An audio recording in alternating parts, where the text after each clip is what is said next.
School District Board of Directors to order at 6:06 p.m. It's April 3rd, 2019. We have 9 members present representing 8 votes. Agenda review. Anybody have any changes to the agenda?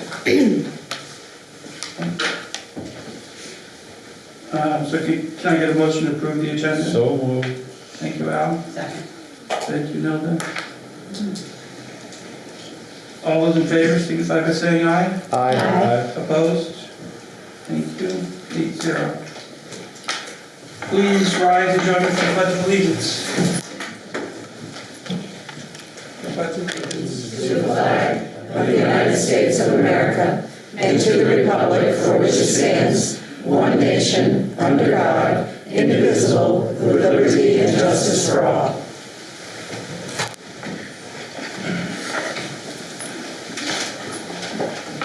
Okay, tonight we have Representative Lynn Dickinson here. Hey, Lynn. Hi. Get in here so I can see everybody. Okay. Lynn Dickinson, I represent St. Albans town, but I've lived in the city and I've been involved with BFA and a variety of different things and capacities for the school system, so this is sort of familiar territory for me. There are some things that I know are important to you, the school specifically. One of them, this was showing, H39 was the Act 46 consolidation bill that we did early on in the session. This had to do with the difficulties with schools not wanting to consolidate, not meeting the deadlines, and not making not getting the things voted on in a timely way. This is not something where we don't really have a dog in this fight. We've already done our work. We're all set together and things are working. But it was a bill that had a lot of, certain amount of controversy and a lot of work in the early part of the session. It passed the House. The part that passed was the one that the Education Committee finally came out to was the compromise bill. It has different categories for different school systems, specifically addressing the needs they had based on where they were in the process. It didn't affect us. We were assured by the chairman of the House Education Committee that it wouldn't affect anyone that was in consolidation completed. So it really shouldn't affect us. It did have some language in there to help deal with the budget issue because this was all done before town meeting and they were trying to figure out how their budgets were going to work for these schools that were kind of in limbo. And that was basically existing language that lets you use the previous year's budget. Except if you didn't have a previous year's budget. Well, in some cases they didn't have previous year's budget. I mean, it was all over the map. And they were just short for time. Anyway, the bottom line is it did extend it for some of them. It did not extend it for us. But like I say, it's not a concern of ours because it really wouldn't affect us. It was sent to the Senate. The Senate came back with essentially they put everybody off for another year. I'm not sure exactly if they protected any of the existing schools that have already gone through the process. But it was decided yesterday that they would not accept the Senate version. They've now set up a conference committee. It's pretty early for conference committee. Usually they don't come till later in the session, but so that's where we're at. Okay, the other bill that's really important to the schools is the lead testing. This is something that I guess St. Albans City was a pilot. There were 16 pilots. They tested the lead, and they've been working on this for about 6 weeks. One of the things that they're trying to do is figure out what the actual action level is. They finally, apparently, the EPA level is 15 parts per billion.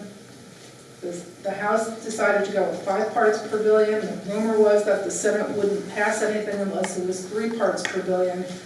To go from 5 parts per billion to 3 parts per billion involves a lot of money, astronomical amount of money. It doesn't just involve schools. It also involves child care centers, a whole series of areas where children are going to be present. So that came out today in the calendar, and it was passed on to the Human Services Committee. It basically is going to have, it's going to involve the Agency of Natural Resources and the Department of Health, as well as the Agency of Education. So they're going to be involved in all of how this works and how the reviews are done and remediation. There is language in there that does allow for an alternative water source, such as bottled water or things of that kind. I made copies that I could give you if you like. So where did they end up with the funding? The funding there was $2.4 million that the governor had in the Budget Adjustment Act, and that was supposed to be for both the testing and some remediation. Or was it supposed to be 50% of the, I mean, aren't we responsible for? There was 70-30, which is 70 from general fund, 30 from ed fund. There was 50-50, there was 100%. I mean, it was all kinds of things. It's going to human services. It's probably going to have to go to appropriations. You know, I don't know when they're going to finish with this thing.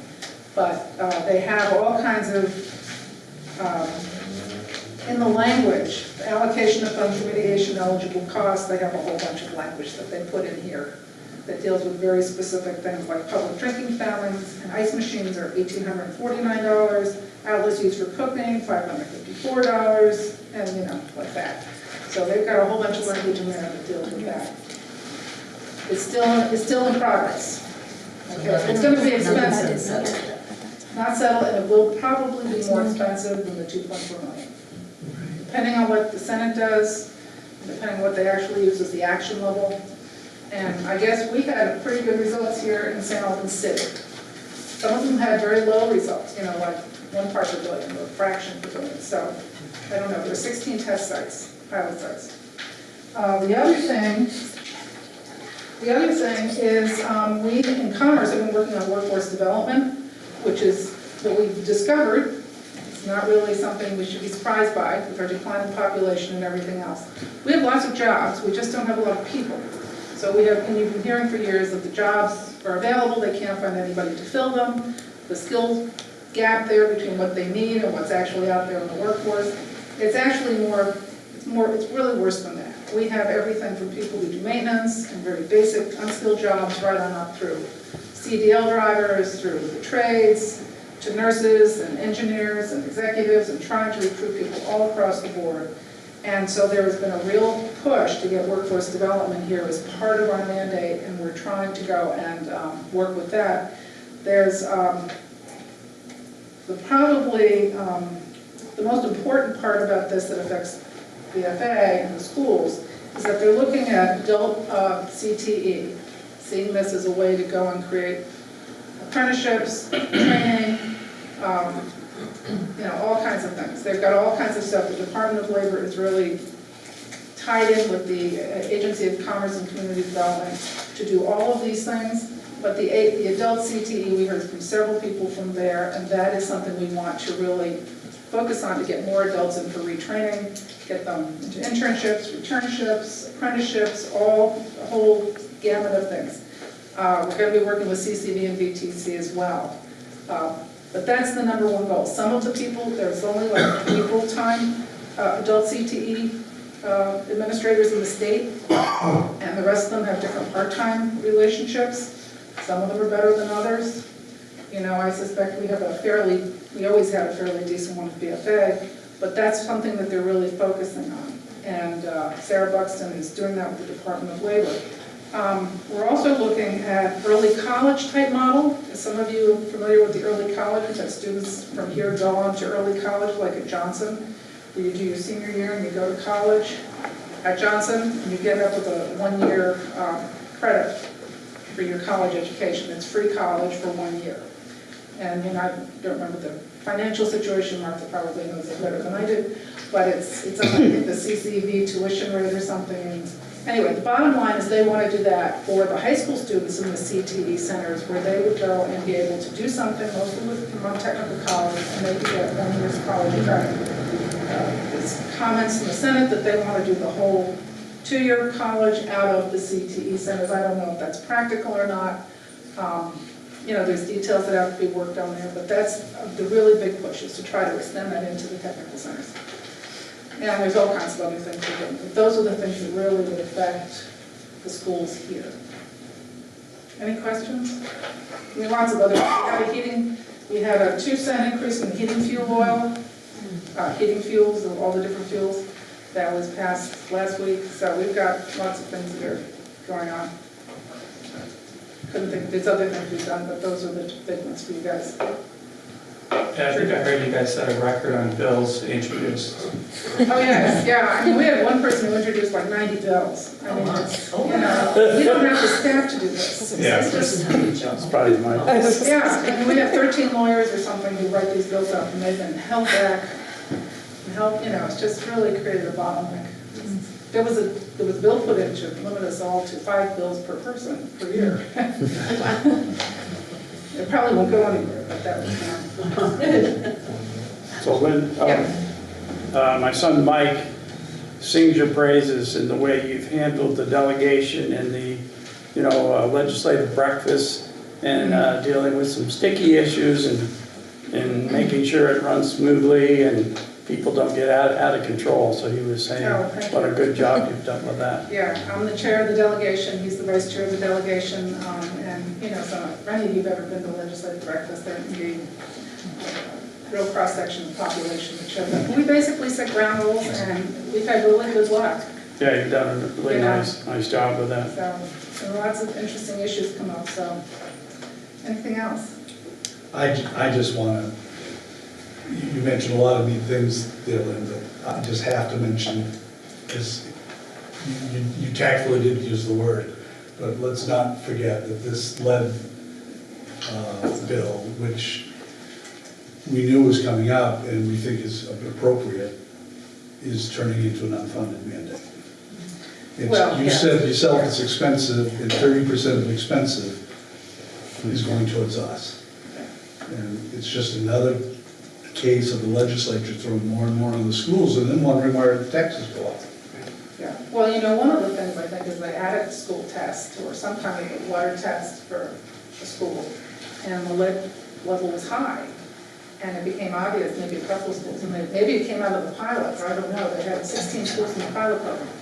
But they decided to put this money into the Budget Adjustment Act, which is the current budget right now, and try to find a way to, identify this, because this is not something that is safe if it's too high. And it's just sort of grown into this massive problem. I mean, like I said, they spent 6 weeks on this bill, and there is just, it's buried them in the Education Committee, and it's going to bury, it's going to have to go to approach, it's going to have to go through just about everybody. They're going to Human Services now. It's a serious issue. It's going to involve child care centers. We already have lots and lots of stuff that is a problem for child care centers, and trying to find money and ways to encourage that to be solved. We've created lots of educational options for the workers who, and requirements for the people who work in child care centers, and ended up probably losing people who wanted to do this job. So, that's a whole other can of worms. So we've got some real sticky things out there that we're working with, but this lead thing has turned into one of the big ones. Unanticipated. Anything else?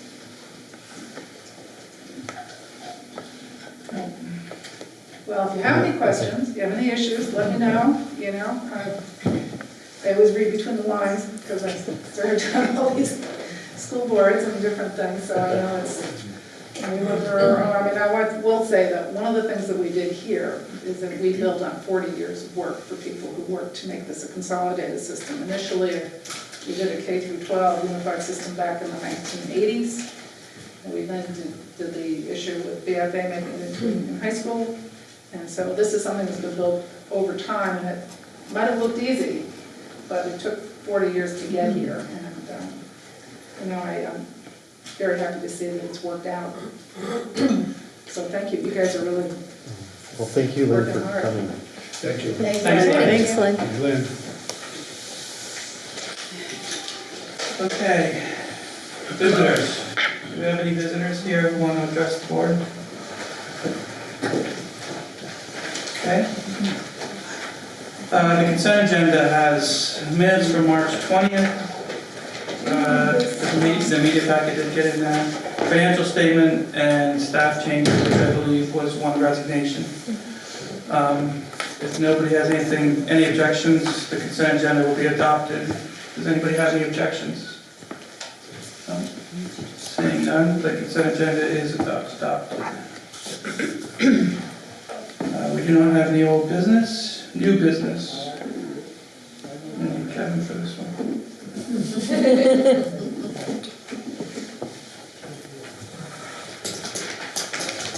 Kevin, you're on.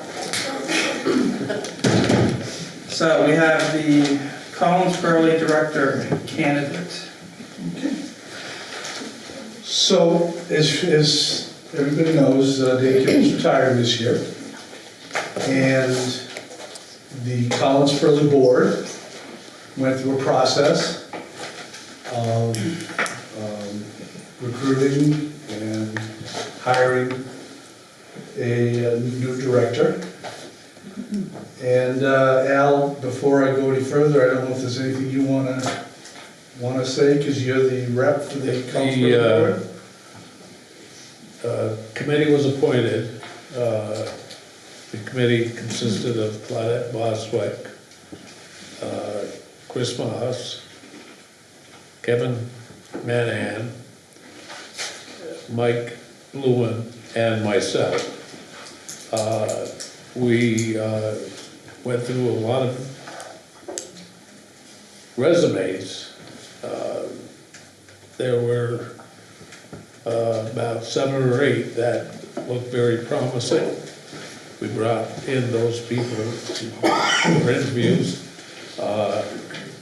Some didn't make it along the way, but we did interview 4 candidates, and we thought they were very good. However, when it came to the time to make a decision as to what was in the best interest of the Collins Burley, there was only one candidate that stood out. And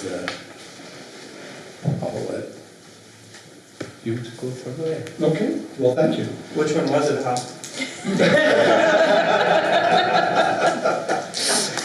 So, with Collins Burley, because it's such a little different animal, a little bit, the Collins Burley Board recommends to, used to be the BFA board, and now the Maple Run Board recommends to that board who they've made this selection of. And then, in this case, Maple Run Board makes the final selection and says yea or nay for this person.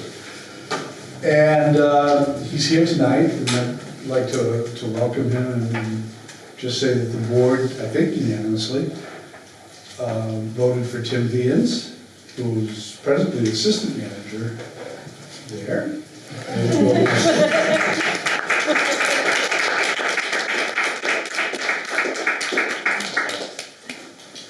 So don't clap quite yet, he's not in. But as we have it, Jeff, I don't know how you'd like to handle this. Do you want to say something, Tim? Well, I would just like to say I appreciate the chance to take Mr. Kimmel's position. I've worked with Dave for 21 years with the Collins Burley. I've learned a lot from him. I know the mission of the Collins Burley with BFA, now the union, the community, and I really feel I am the guy to carry this on and move into the future, make it bigger and better. Does anybody on the board have any questions for Tim? I'd like to move that the secretary cast one ballot for Tim Vians as the new manager at the Collins Burley Sports Center. Is there a second? Second? Any discussion? So do we get to ask them a question? Yeah. Nilda, what would you like to know?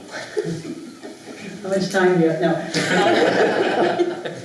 So if and when you were to get this position, what would be the first change that you would make? First change? Make changes, I'd like to make additions, improvements. You're familiar with Collins Burley. I think it's an amazing facility. It serves the community well. I just think I want to make sure the school and the union are their first priority. But I want the community to know that, yeah, it's our facility as well.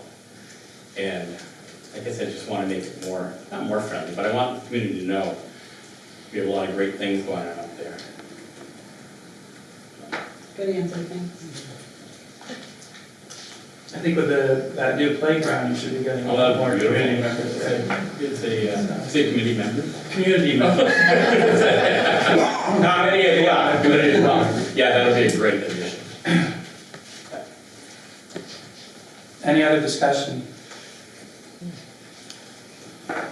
Okay. All those in favor of hiring Tim Vance as the Collins Burley Director, signify by saying aye. Aye. Opposed?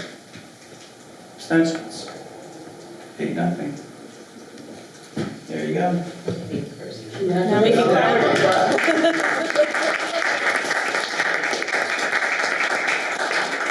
Do you mind if I stay in the rest of the meeting? Thank you. Yeah, you have to. Okay. Northwest Tech Center bid approval. Who's got that one? So the Northwest Tech Center is looking to purchase a 3D printer, and in the packet you have the bid packet. They had 3 bids, and they are looking for awarding the bid to the preferred vendor, which is Stratasys, there you go, for $29,050.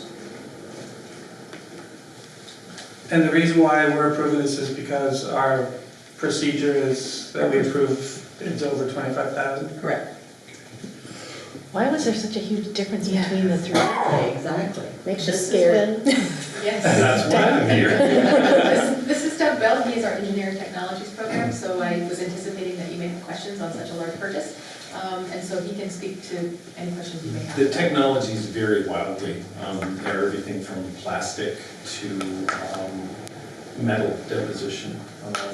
The most expensive was a very small metal deposition, which would have been really interesting to have, but it was kind of beyond our means.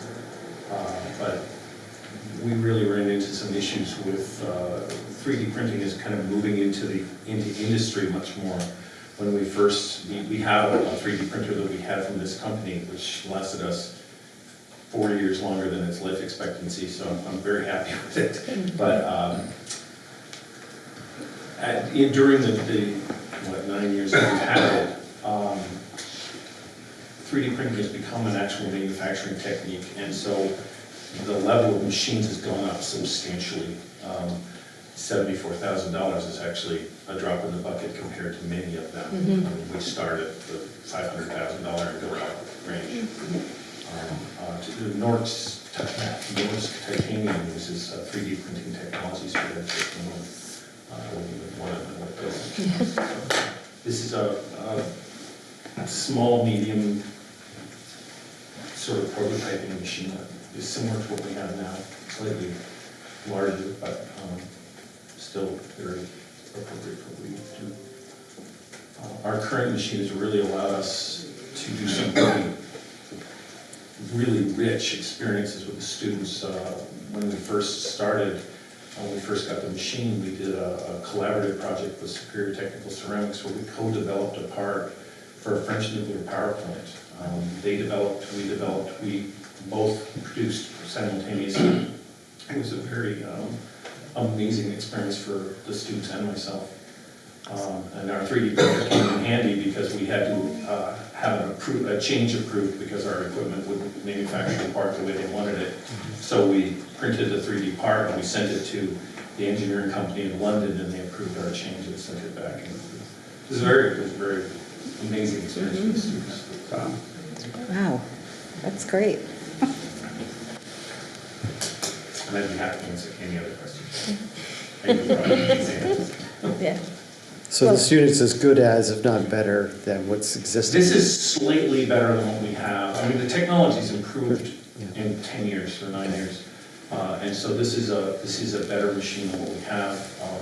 One of the problems with our old machine was you can't print things in open air, so it has to print a support underneath it.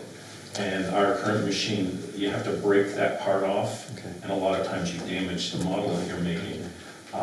This one has the ability to dissolve that in a water bath. And just curious, I'm sorry to interrupt, but No, that's fine. the cost of this one versus the one 9 years ago, how do they just kind The of? last one was about $17,000. It was purchased with a grant, a program improvement grant from the state. And how long will this one last? The life expectancy, according to everybody, is 5 years, but, I mean, I think the reason the life expectancy is as short as it is because the technology is moving so fast that it will be, but this particular machine will last us 5+ years, certainly until after I retire. So we don't see Doug again. A lot of that going around. Well, I'd like Thank to you. comment, thank you very much. Yeah. And it is great if anyone wants to visit the tech center when the student presentations and displays are available. It's great, yeah. Thank you. Somebody want to make a motion? I'll make a motion. I would place a motion. Motion to approve the purchase of the 3D printer. Amount of $29,050. Second, Steve? Sure. Thank Second. you. Any further discussion?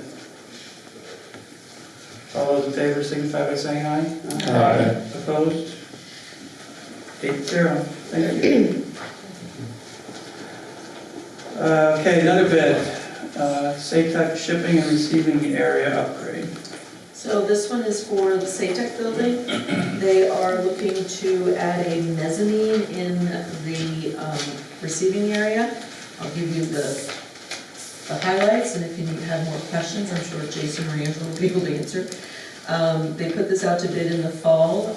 We received only one bidder, and it's from Jeffords Steel, an engineering company, and the cost is $51,600. So we're looking for approval to award that bid as well. Okay. So where is this?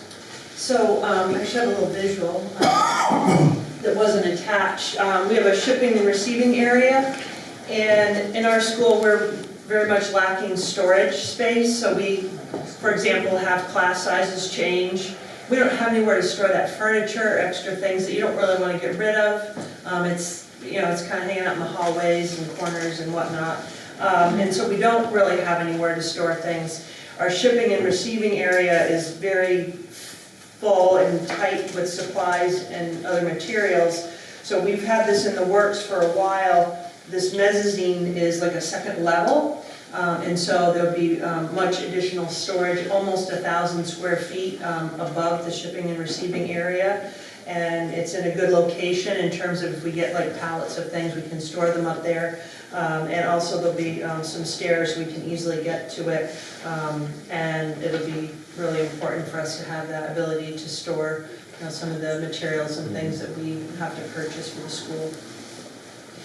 And it's only one bidder because it's very specialized, the steel, because it's not like putting a piece of plywood on the top of your garage floor, so you can put a couple of boxes. Did you think of that first? It's got to be very sturdy to be able to hold that and keep the safety piece, so that's why we only have the one bid, because not everybody is into the steel projects. Could they make it on the new? 3D We could make a small copy. About this big. So Angela or Martha, do you know, because there's only one bid, is it market rate for other people that would? Is there a way to compare pricing with them? Yes, Derek did his due diligence and made okay. sure that, yes, it's We're lucky we got someone who'll do it. Can I have a motion? I'll make a motion to approve the steel addition mezzanine Second? at the The amount is $51,600. $51,600. Second. Thanks, Jack. Thanks, Sally. Any further discussion? So that money will come from like capital No, this is coming up. It's been planned for many years, it's been in our budget, so it's all set. Okay. Any other discussion? And again, it's being brought to the board because it's over the $25,000 threshold. Okay, all those in favor signify by saying aye. Aye. Opposed? 8-0, thank you. And item 8D, Collins Pearly security upgrade. Dave, would you like to speak on this? Be happy to do that. I think the information with regards to the upgrade is in your packet. Yeah. I would hope it's relatively self-explanatory. In the interest of time, I won't go through it unless anybody has any questions. Basically talking about anytime there's a class at Collins Pearly, we have a buzzer system for people to be buzzed in, like many of the other schools, and we have no such equipment in place now. So this will allow us to install the equipment that will be necessary to secure entry into the building. And employees will have cards like at the other buildings? Yes. And are community members allowed in during school hours? Yes. Yeah. But they will have to be buzzed in. This is similar security we have in most of the schools. Yes. And the reason this is being brought to the board is we do anticipate that this will be covered through our budget, our current year budget. But on the off chance that it be, when we get closer to the end of the year and we see that we are running a little shy, this would be a project that we would normally put through the capital reserve. But because we think we can cover it with the budget, we're hoping to do it that way.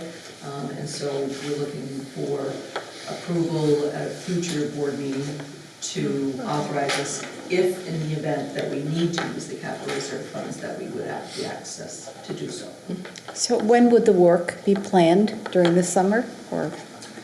I don't think it has to be done during the summer. I Okay. think this would be relatively little interference with activity, so we'll get it done as quickly as possible. Okay, thank you. Okay, any other questions? Thank you, Dave. I have a question about this topic after we vote on this. Oh, we're not gonna vote. There's no vote. Oh, okay, I'm sorry. So my question is around, I guess it would be Project SOAR, right? That would be the only other school slash community organization entity. I know that I had read an article about this, that some of the schools or facilities used by both community and schools were not necessarily provided money in this Safety Act. So did SOAR receive any, because I know that the other schools within the district did, but was there any money that needed to go to SOAR, I guess was my question. Private independent school? Private, Project SOAR is So not totally, part of our school district. there's no affiliation with, but our students go there, so I just wasn't sure. I know. They are tuitioned there. They are tuitioned there. Yes. Okay, so, Yeah. You send kids to other schools too. yeah. Yeah, we do. And, yeah, I believe that they weren't eligible for that school safety. Right, that was an issue. And we would have loved to have it, we actually put in, but we do understand that it's that. So they were eligible, but we didn't make the list. No. No, I know we didn't. I know we didn't. Yeah, we didn't make the list. Collins Pearly didn't make the list Right. because Right. they didn't consider it a school Right, building. exactly, exactly. Yeah, and other alternative schools didn't make the list because they didn't. Well, I'm not I sure don't we know know why they them, didn't. because they're not part of us. It's a private nonprofit, and They in may several make the cases list. fell within under our designated mental health agency, so that might have been a factor in that. Okay. And I don't even know whether or not they did or did not even apply Project SOAR for this grant money because they're not, we don't have any oversight. Yeah. Anything else? Thanks, Dave. Thank you. Champion for Children Award. Kevin.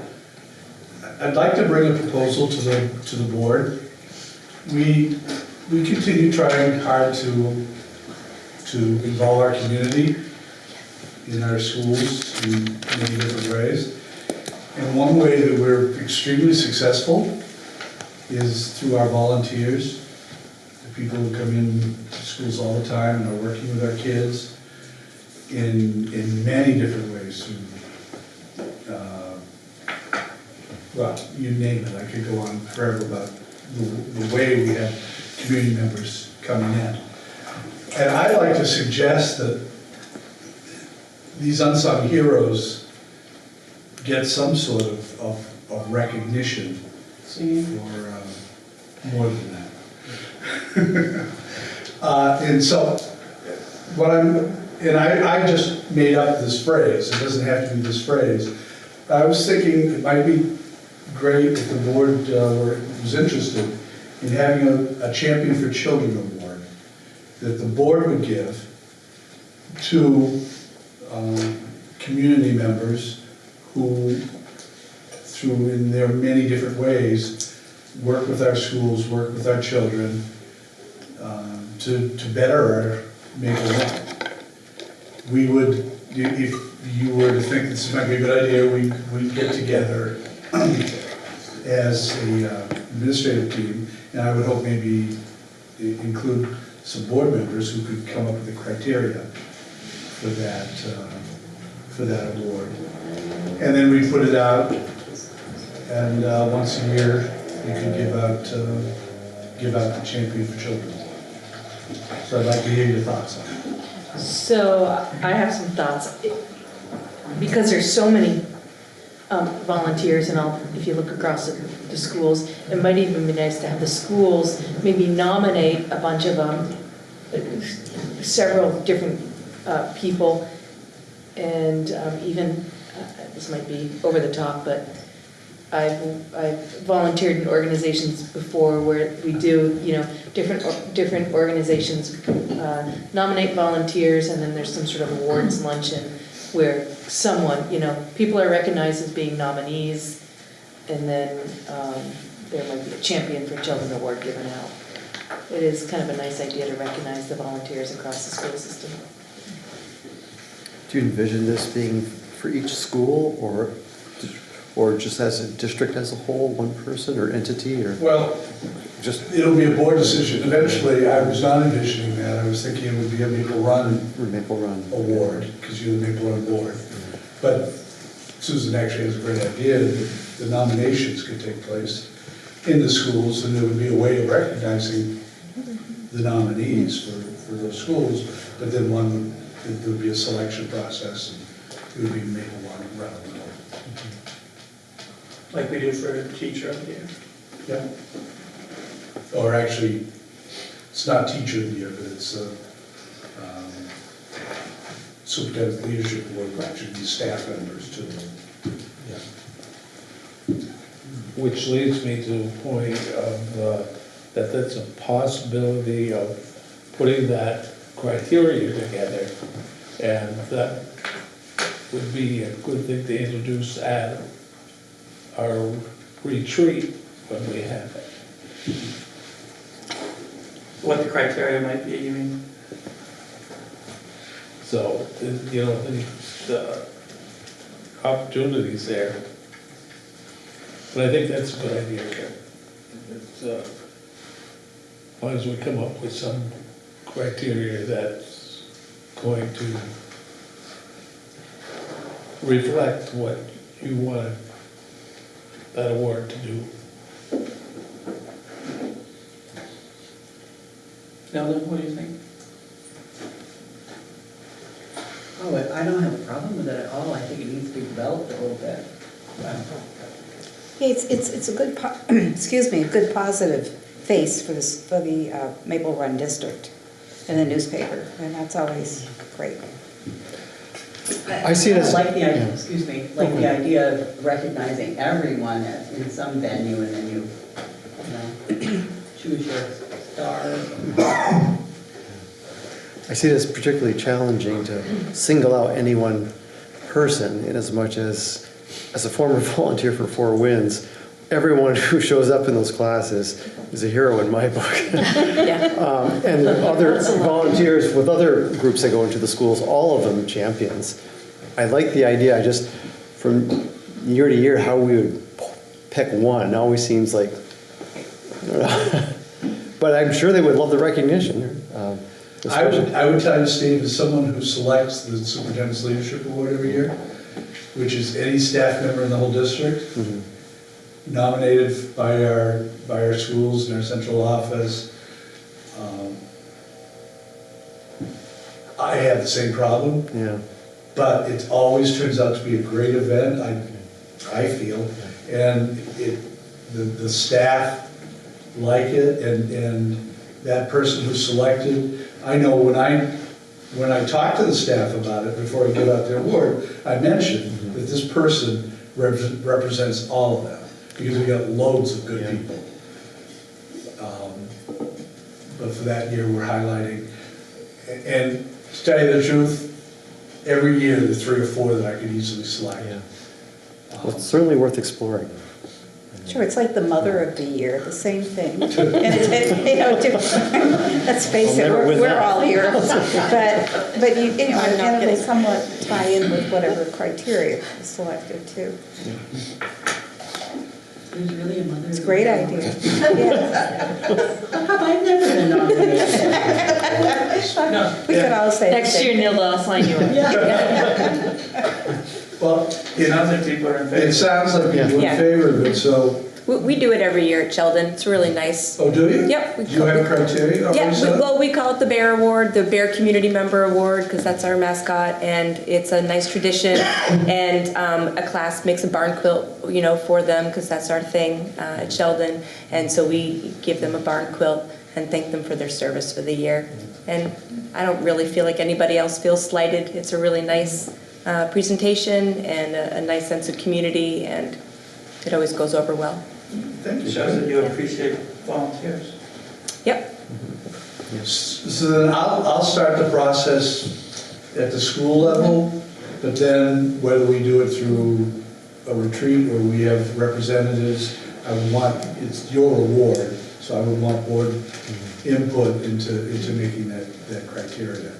So I'll just come in front of you again when we get further along. Great. Well, it would be a fun way for the board to collaborate, practice collaborating. Okay, on to other business. The warrants are in our packet. Warrants be approved. Thank you, Al. Do we have a second? I'll second. Steve? Any discussion about the warrants? All those in favor signify by saying aye. Aye. Opposed? 8-0. Superintendent's report. Every time I have something for me, he gets us and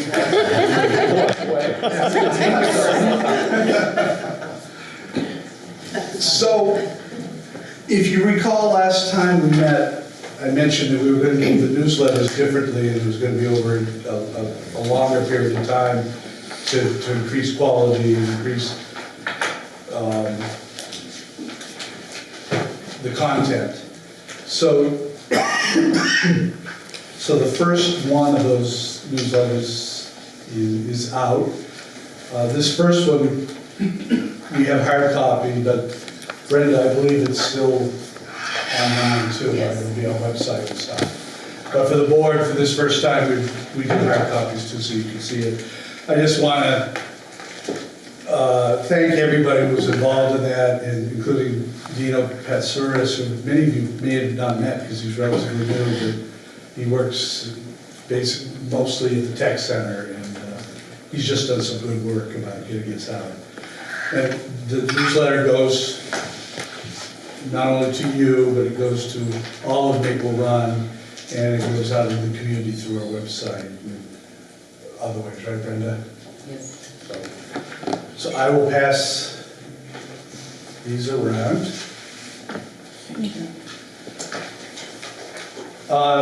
Secondly, you already have this information through an email I sent you, but our new assistant superintendent is hired. He's very excited. He will be up here on April 17th for our next board meeting. I'll be talking to Jeff about what that might look like. if you want to speak to him at all and talk to him, or if you'd just like to have him here. He's going to be here for the whole day. And I'm going to schedule that day and take him around to the schools and central office so he can talk to principals and talk to central office people, especially Kathy, where much of the HR work goes, so we can see what's going on. But everybody's very pleased, and we're looking forward to having him. Otherwise, I don't have anything. Do you want to talk about the newspaper thing? Yes. Yep. So last time we had some comments from the editor of the school newspaper, of the BFA Mercury, and from the advisor. After that, they sent a letter to me asking if we could get together as a small group with Kathy to talk about the policy and discuss the parts that they had problems with. So I reached out to Kathy and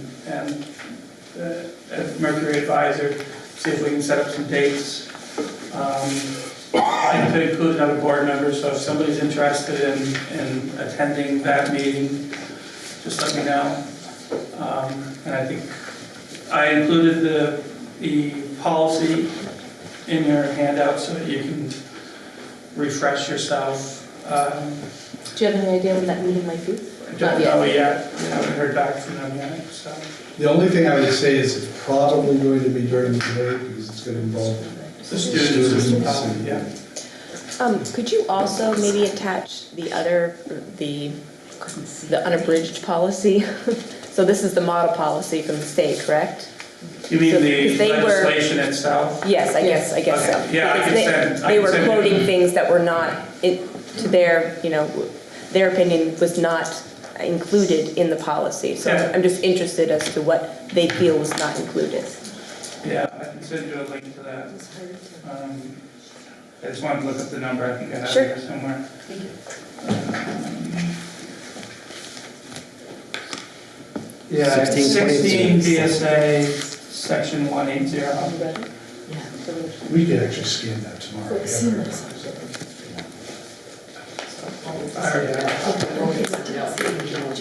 Yeah, I can send a link. Okay. No, I don't have to cut that. Oh, yeah.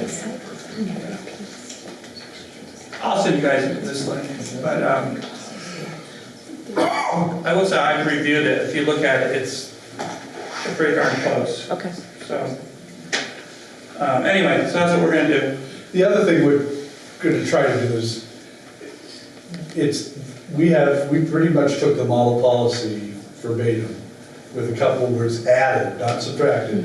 Because a reminder, when you have a model policy, the law says you cannot detract or diminish from that policy, but you can add to it.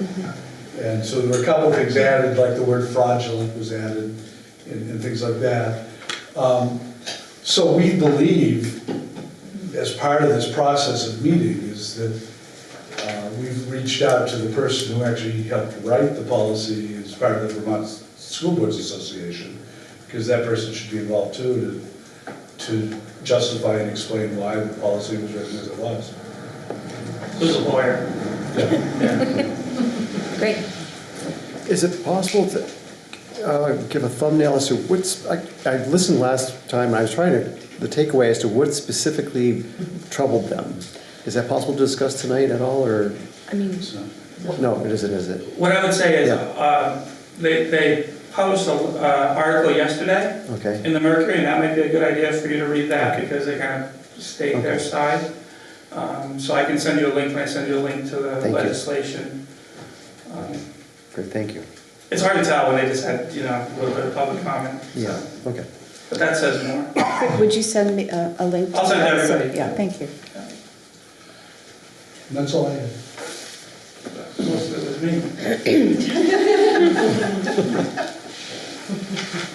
Okay, agenda items for future meetings. Oh, no, I'm sorry, no. Central Office Administrators. Oh, you could have gone right to this. Oh. All right, Joanne, get us started. There you go. Well, I actually have something kind of exciting to talk to you about, and I don't know how familiar you are with Act 173, which is coming down the road, and it basically changes how special education is funding, and it changes from a reimbursement model to a census model. And so you've had a lot of... Sorry, you might want to explain what that means. Okay, so... Reimbursement versus census. So, oh God, you can probably do this better than me. So basically, we spend money on special education students and services, and then the state, at the end of the fiscal year, or no, it's before that. Throughout the year, the school district gets reimbursed roughly about 60% of all the special ed costs. They're changing it from that kind of, which you have to prove and show what you've spent, then they reimburse you basically 60% of it. They're changing it to a census model, which is Based on student needs, so it's to create equity. So it's about what's our total student population, what are the needs for services, and then it's going to be phased in over 5 years, and it will be a pot of money based on these different factors. And so the AOE, especially in the last couple of weeks, has been collecting information from us about where our students who are in alternative schools. Well, who determines what the rate is for that? Well, we have no control over that. So looking into things like that, which is very exciting to me. And the whole purpose of this is to give us some flexibility in terms of how we spend our money. And it's not targeted just on kids who receive special or are eligible for special education services. And so there's a lot of details in this that I don't want to get into that. Here's the exciting part. So in really picking apart what the purpose of this change is, what I have discovered is that Maple Run is really ahead of the curve on what they're saying, what the state is proposing that we all do with this funding. And so to shrink it all down, it's about building capacity and equity for all students. And so we have social emotional learning 5-year plan. We're pretty excited about that, right? That's building capacity for all students. That's one piece of it. Another piece of it is we have been doing interviews for the Director of Student Support and Engagement. We've had some fabulous interviews and we have one more to go.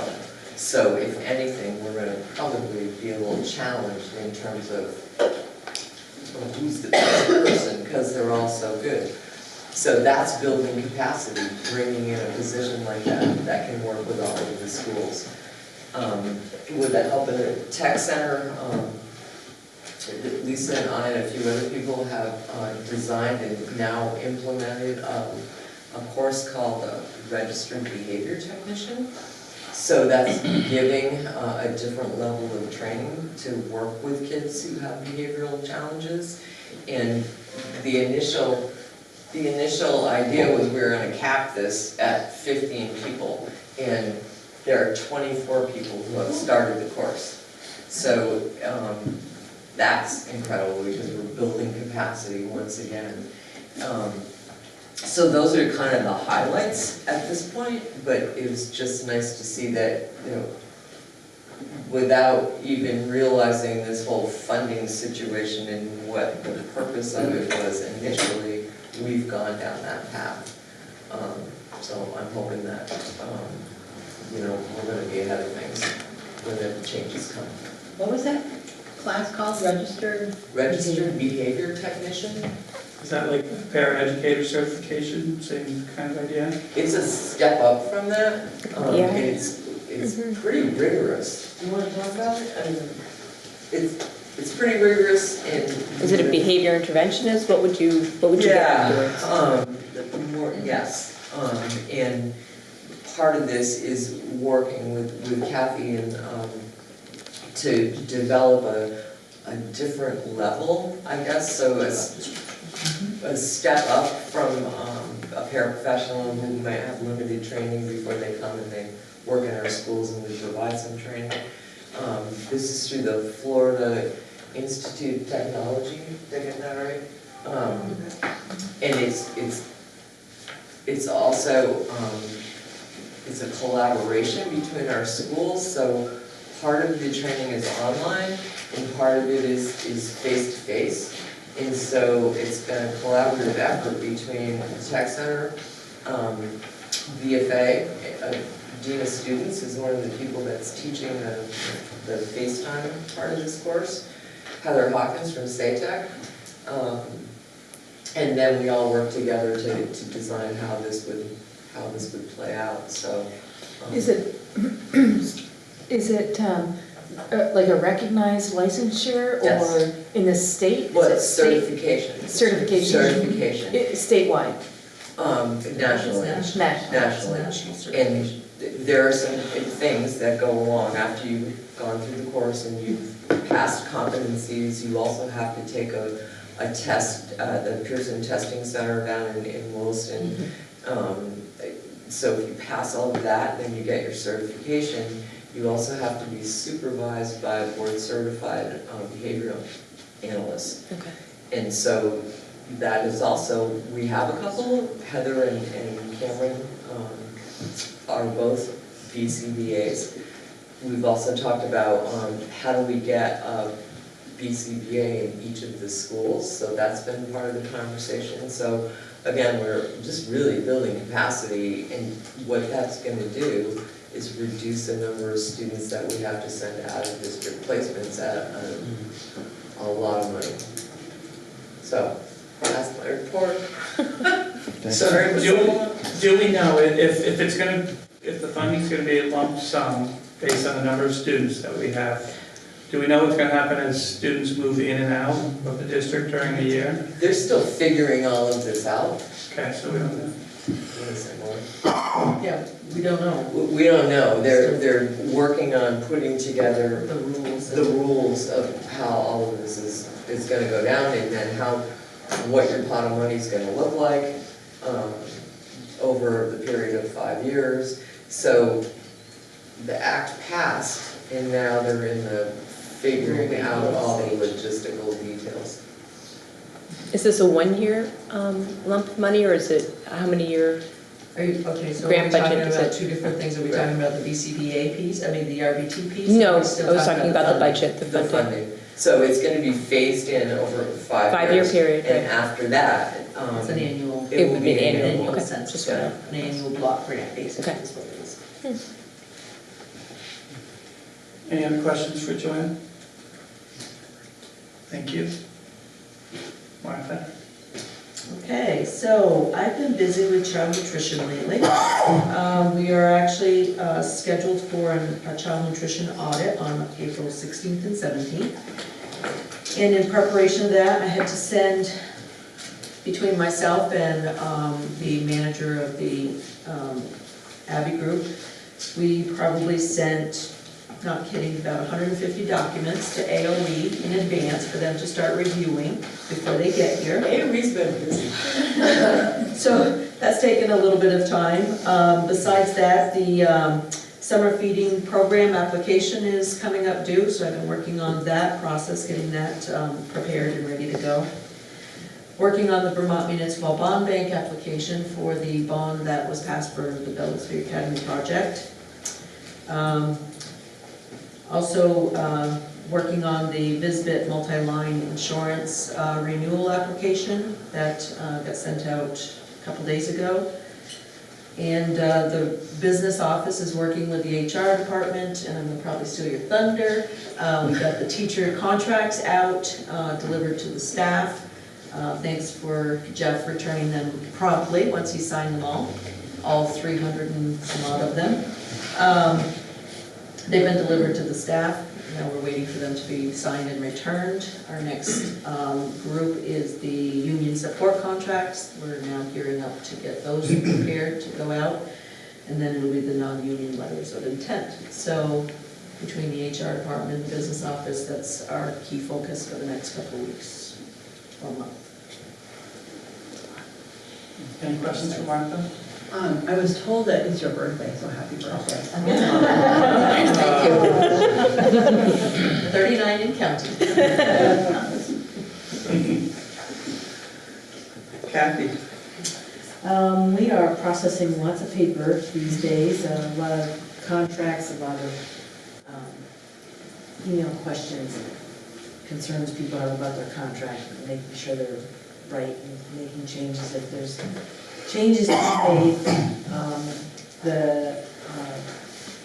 We're still also in the hiring process, so there's a lot of processing documents and working with people on salary placement before we meet with the superintendent to make sure they're going to accept the salary that we propose before they make a final decision.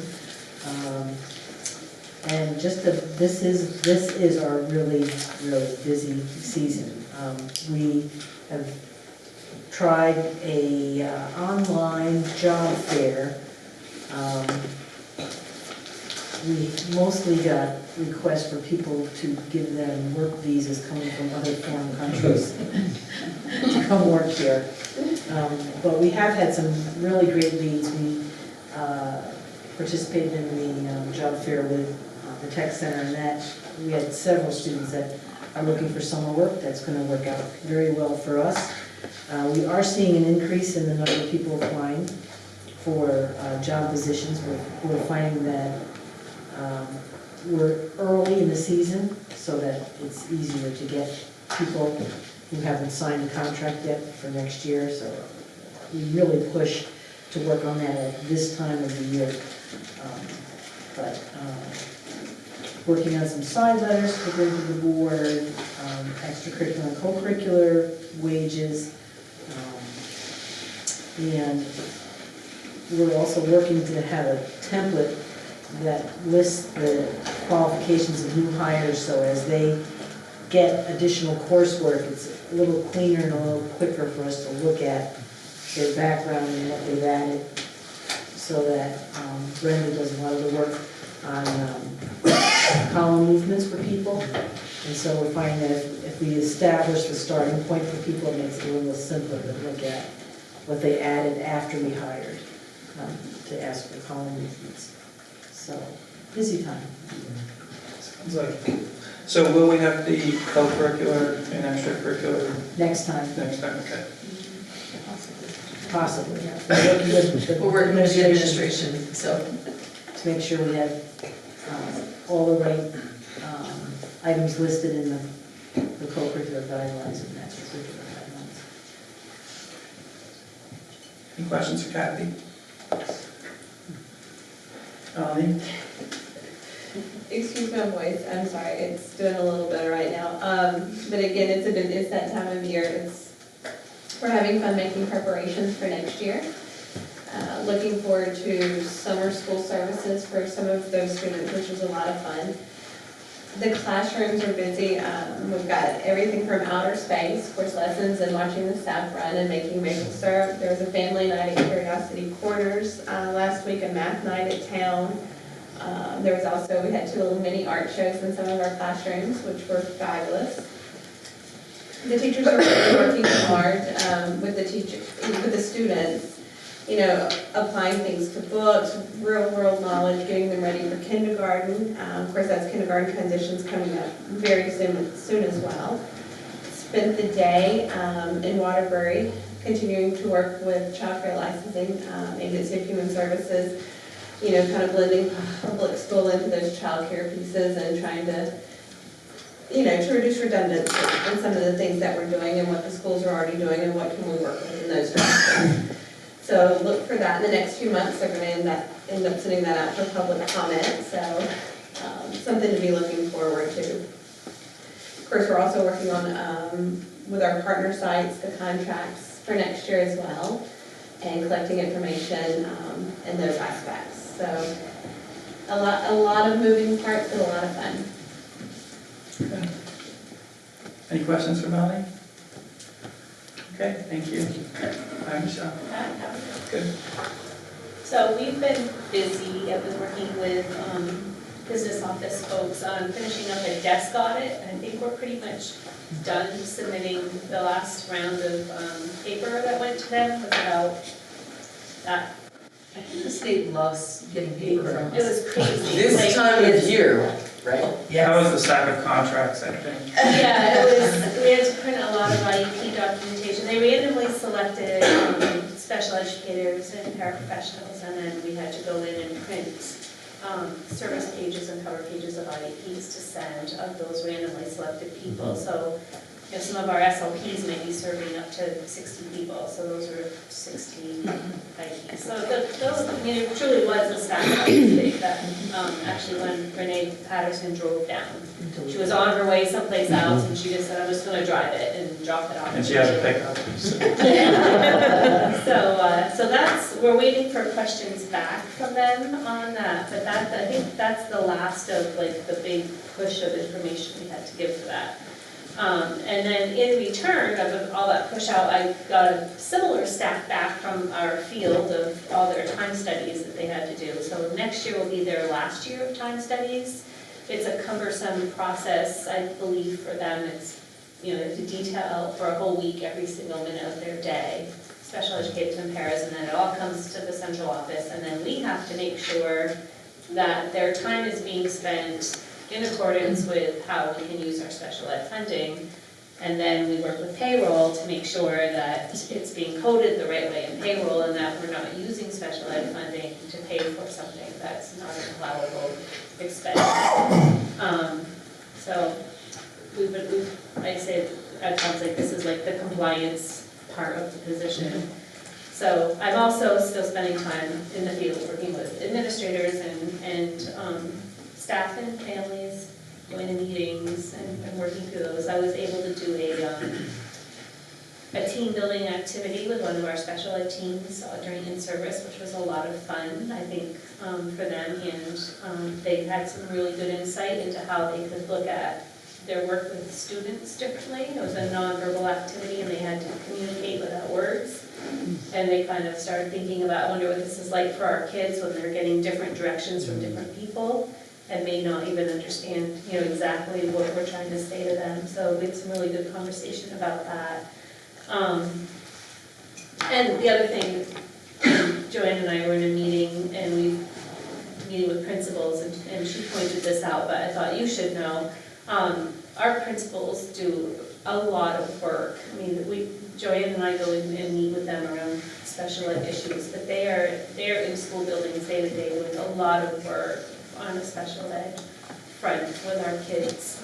They're very well versed themselves in special ed law and in working with families. And we're like another level of, we can come in and make sure that, you know, everything is in compliance, but they're doing a phenomenal job for the kids. And everyone's busy right now transitioning kids into high school, transitioning kids out of high school, and from team to team. So there's a lot of things at play right now in the schools around our kids with special needs. And I believe Unified Arts finished. I didn't make it to the game yesterday. I think there's one more away game. One more? So BFA Unified Arts, or Unified Sports. Or Unified Sports, sorry. Amazing basketball team, to the point of Kashability said to me yesterday, oh gosh, I hope we don't beat them too bad, because she's embarrassed by it, which I thought was very entertaining, but it's a fun time. If you ever get an opportunity to go to one, it's a blast. Are the special educators able to use the new time clock apps to help keep track of who they're working with? No, there are specific the special educators don't use the time clock because they're not hourly employees, first of all, but that just clocks in their beginning of the day and their end of the day, or if they take a lunch break or their hours worked. The level of detail that the AOE needs to collect is, it needs to be, yeah. It needs to be submitted on specific forms that have like student initials and what they were doing with them specifically. And they're looking at both, are the kids eligible for special ed funding, and there's a percentage of kids that they can work with that aren't special ed eligible.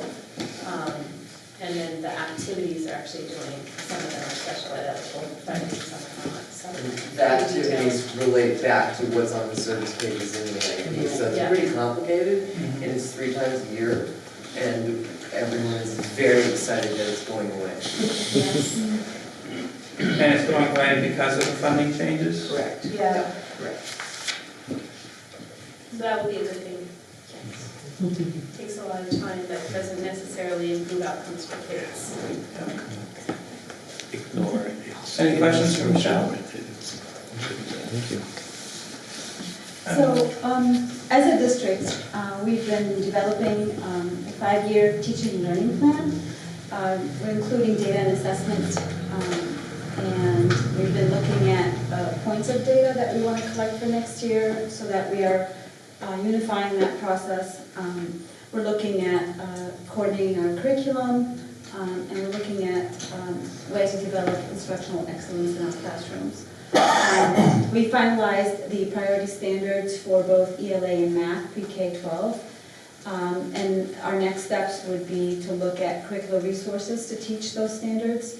We're looking at creating venues for more teacher collaboration time so that they can look at instructional practices, curriculum resources, building differentiation for kids.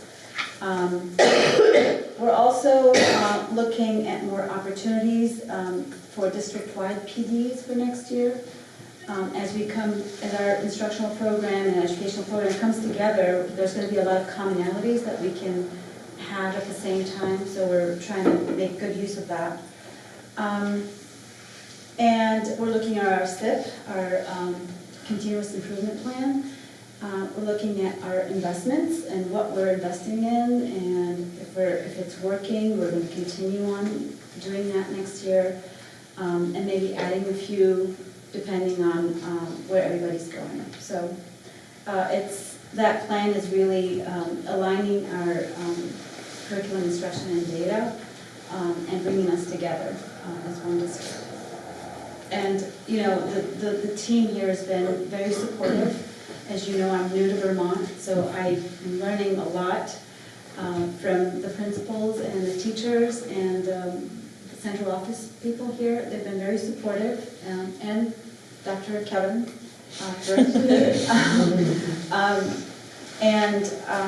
I think I'm very excited for next year because we're going to have that team at the central office to support all the schools as well. I just wanted to ask, I've spent most of my time on high school boards, so, and my kids are old, so I'm really, I have 3 17-year-old grandsons who are graduating from high school. They're the youngest of my grandchildren. So I am really interested to find out about what's going on, what kids are learning in the elementary schools. And I think I asked that several years ago, and I don't know how to find that out. And I'm not asking you to answer me tonight, but I really would love to have that information. Mm-hmm. So, thank you. Yeah, we're working on that. Okay. We know what we're doing at the schools, we just need to put it out, and we need to advertise it. Oh, that's great. So, yeah, that's what I'm looking Yeah, at. eventually it'll be there. Okay, well, I'm a lame duck. I'm only here for 1 year, so I don't want it to. No, it's important. I don't want to be gone when it comes out. These parents want to know, what are my students studying this year? What can I focus on? And, yeah. I've always been, curriculum was my favorite area, so thank you. Thank you, Mona. It's good you got a presentation on everything you just talked about. Well, not everything. Maybe just a slice of what you just talked about. Actually, I was thinking to talk to the principals and see if the committees can come out here and talk about the work that they've done and where they're going next. So maybe we'll do that. Yeah, that was great. Thank you.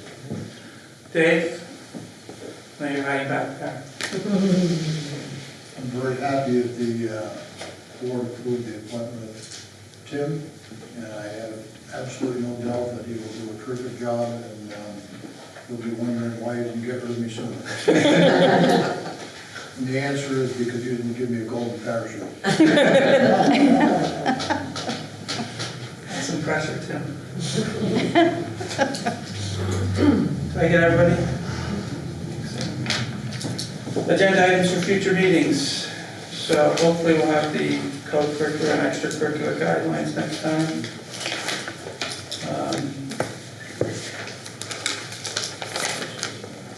The Collins Burley MOU, is that? That's being worked on, we hope to have it ready by then, but we're not totally sure. Okay. So we're working with the board on that too. And maybe I'll have an update on the freedom of expression policy. Like I said, if anybody wants to be involved with that, I don't want to everybody, but if you're interested, let me know. And last but not least, if anyone wants to talk about cursive writing, I'm always ready. That is true. Okay. Yeah, let's see if that's when that would be ready. It will be back. It will be valued someday. Should be now. Jeff, I'm not sure I heard this. Are you moving up the student freedom of expression? I am not. I don't know if I'll have anything next time or not. It depends on when we meet. So I'm going to be meeting with the editors of the paper and their advisor, but I don't know when it's going to be. I would try to make it before the next meeting. If we extend it too long, it's already been 2 weeks. Yeah. It all depends on what everybody's schedule is. So.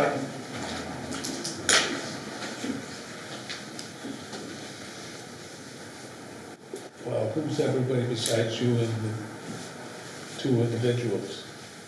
Yeah, so there'd be 3 people from the paper, Kathy, me, whatever other board member. That's all. Okay. They said we did try to get the. I would say I would try to make that a priority. I can't make it any more of a priority than it is. We have to get some dates from them. Okay, we don't need executive session. And seeing as we're at the end of the agenda, we're adjourned. Thank you, everybody. Thanks.